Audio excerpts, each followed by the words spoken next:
Why should you not start an Amazon store? I'm gonna give you 4 super important reasons why it's a terrible idea, especially if you're a beginner. Let's go. Level up our lifestyle if we love the game.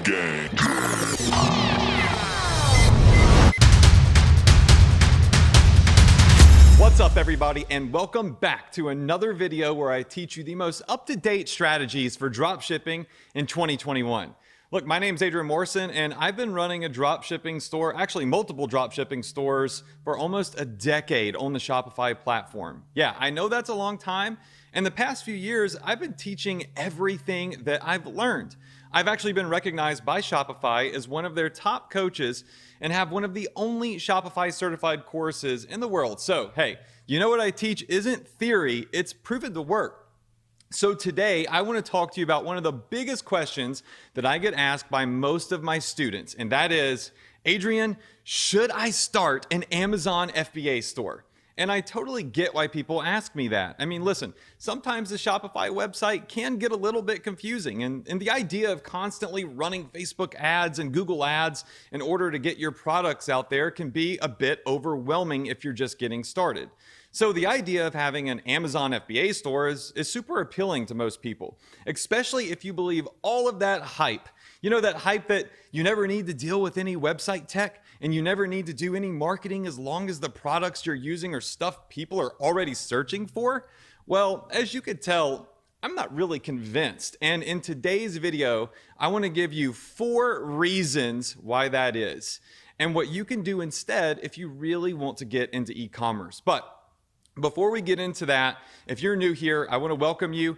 If you've always wanted to learn how to make money online, I think that you're in the right place. Listen, this channel is purely dedicated to helping you make money online by building high quality e-commerce stores and selling products that people love.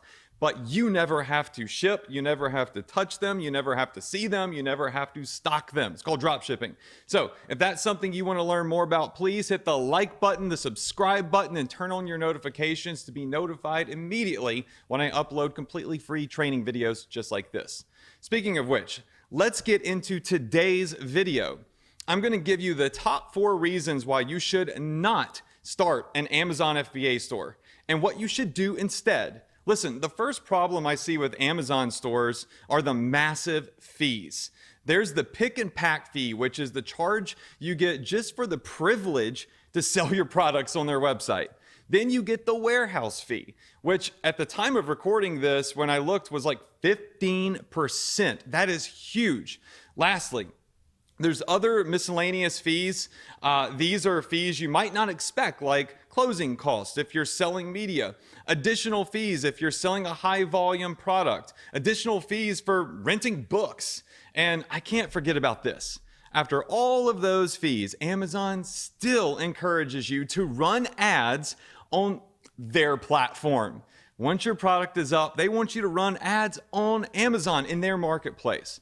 So anyone that tries to tell you that you could be massively successful on Amazon without running paid ads, well, they're either lying or they're working off old information. And remember, Amazon has complete control of the narrative. They control the pricing, and any of this can change literally in the blink of an eye. I mean, just look at the way they slashed their affiliate commissions down to 1 to 2% for their affiliates just, I think it was last month. I actually just read an article when I was doing research on this where Amazon actually said they will only make moderate changes up to about 3%. Well, I mean, that may not sound like very much at first, but if you're running a real consistent business and you want something that's reliable, 3% can make a huge difference. Now, look, I'm not saying other platforms don't have fees because, they do. I can already see people listing out fees for Shopify apps in the comment section right now in my brain. I could see all of them flooding down. But here's the difference. Shopify charges you to use their platform and their services, and that's it. Amazon, on the other hand, well, they charge you to use their service and their warehouse, and they take a cut of all of your revenue. Every sale that you generate, they're taking a cut out of. At that point, Amazon becomes your business partner, not a tool that you can use to grow your business. We'll get more into that in a second and at the end of this video. I'm going to show you how you can leverage Shopify to work for you by simply copying, pasting what's already working. Okay, so that's what we really want to get to. So let's move on to the second problem I see with FBA, and that's handling issues. Do me a favor and do a quick search on Google or YouTube for problems with Amazon FBA. What you're going to find is that people are constantly seeing problems with Amazon mishandling their products, miscalculating them, and providing inaccurate reports. The fact is, even though I know the process seems straightforward, there's a lot of hands and a ton of steps when you're trying to sell on Amazon. The process of getting your product from your vendor to a warehouse, to Amazon's warehouse, to a fulfillment center, to someone's front door requires a lot of oversight. Now, I'm not saying there isn't a place for Amazon FBA. I mean, listen, if you're already crushing it and you have your own Amazon store, it's probably a great way for you to scale your business. But if you're just getting started, I really don't think it's a good strategy for a beginner. Now, the third problem I see, and this is a big one, it's competition. Okay, so there's around 3,000 new Amazon sellers that join per day on their platform. Think about that. That means if your goal is to find hot products that are selling and wholesale or private label those products, well, you're likely competing with thousands on the same store to give the best possible price and product. And I know this is obvious, but Amazon has zero loyalty, no loyalty. More sellers and cheaper prices can only be good news for their platform. That's bad news for you. I mean, just go on Amazon and search for a product. You're going to be flooded with different alternatives. And not only that, even your own product page where you're selling your product is flooded with ads from your competitors with better pricing and different alternatives. So I know this sounds obvious, but when you're just getting started, why not lower the competition? So when someone lands on your website, they either have the option to give you money or leave the website entirely. They can't shop with your competitor, right? And the last reason I wanted to talk about today is that you can't keep your customers. Oh my gosh, this one is terrible right here. Imagine doing all of the work of finding a hot product, wholesaling it, labeling it, shipping it to Amazon, optimizing your page, running ads, and even paying Amazon a cut of every single sale, just to be told that you have no access to someone that bought your product. No way to retarget them with additional products, no way to send them an email to let them know about a promotion, no way to even get a review. In this scenario, the deck is stacked against you. Listen, with my Shopify store, we see up to 20% of our customers return back to buy more products without spending a dime on ads because of email marketing. The fact is, every sale that you get on Amazon only grows Amazon's empire, not yours. Look, here's something that you don't hear often from Amazon instructors. Building a customer list is the actual engine that fuels an e-commerce business. Why? Because it allows you to generate repeat customers, like I just said. Amazon knows this, and every sale you make on their platform is another customer Amazon keeps all to themselves.